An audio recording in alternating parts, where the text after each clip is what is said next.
జిల్లా కేంద్రంలో తహసీల్ చౌరస్తాలో మునూరు కాపు సంఘం ఆధ్వర్యంలో ముఖ్యమంత్రి రేవంత్ రెడ్డి, ఎమ్మెల్సీ జీవన్ రెడ్డి, ప్రభుత్వ వేములవాడ ఎమ్మెల్యే ఆది శ్రీనివాస్ చిత్రపటాలకు పాలాభిషేకం చేశారు. ఈ సందర్భంగా మునూరు కాపు సంఘం ప్రధాన కార్యదర్శి బండారి రాజకుమార్ ఆధ్వర్యంలో మునూరు కాపు కార్పొరేషన్ ఏర్పాటు చేసిన రాష్ట్ర ప్రభుత్వానికి కృతజ్ఞత సమావేశాన్ని నిర్వహించారు. సంఘ నాయకులతో ర్యాలీగా వెళ్లి మునూరు కాపు కార్పొరేషన్ ఏర్పాటు కృషి చేసిన ముఖ్యమంత్రి రేవంత్ రెడ్డి, ఎమ్మెల్సీ జీవన్ రెడ్డి, ప్రభుత్వ వేములవాడ ఎమ్మెల్యే ఆది శ్రీనివాస్ చిత్రపటాలకు పాలాభిషేకం చేశారు. ఈ సందర్భంగా రాష్ట్ర నాయకులు ఉడ్నాల రాజశేఖర్, హరీష్ కుమార్ మాట్లాడుతూ ప్రభుత్వం వస్తే మునూరు కాపు కార్పొరేషన్ ఏర్పాటు చేస్తామని ఎన్నికల మేనిఫెస్టోలో పెట్టి 100 రోజుల్లోని కార్పొరేషన్ ఏర్పాటు సహకరించిన మంత్రివర్గానికి ఈ సందర్భంగా ధన్యవాదాలు తెలిపారు.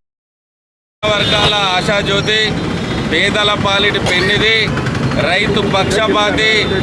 ఈరోజు తెలంగాణ రాష్ట్రంలో మున్నూరు కాపులు అత్యధిక సంఖ్యలో ఉన్నారని, ఆర్థికంగా వెనుకబడి ఉన్నారని, వారు రాజకీయంగా, ఆర్థికంగా, సామాజికంగా, విద్యాపరంగా ఎదగాలని గుర్తెరిగి యువ ముఖ్యమంత్రి రేవంత్ రెడ్డి గారు చొరవ తీసుకొని మరి ప్రభుత్వ విప్ ఆది శ్రీనివాస్ గారు, అదేవిధంగా గౌరవనీయులు శాసనమండలి సభ్యులు జీవన్ రెడ్డి గారి కృషితో నిన్నటి రోజున మున్నూరు కాపులకు అందరికీ కూడా కార్పొరేషన్ ఏర్పాటు చేసినందుకు తెలంగాణ రాష్ట్ర ప్రభుత్వానికి జగిత్యాల జిల్లా మున్నూరు కాపు సంఘం పక్షాన ధన్యవాదాలు, శుభాకాంక్షలు తెలియజేస్తున్నాము.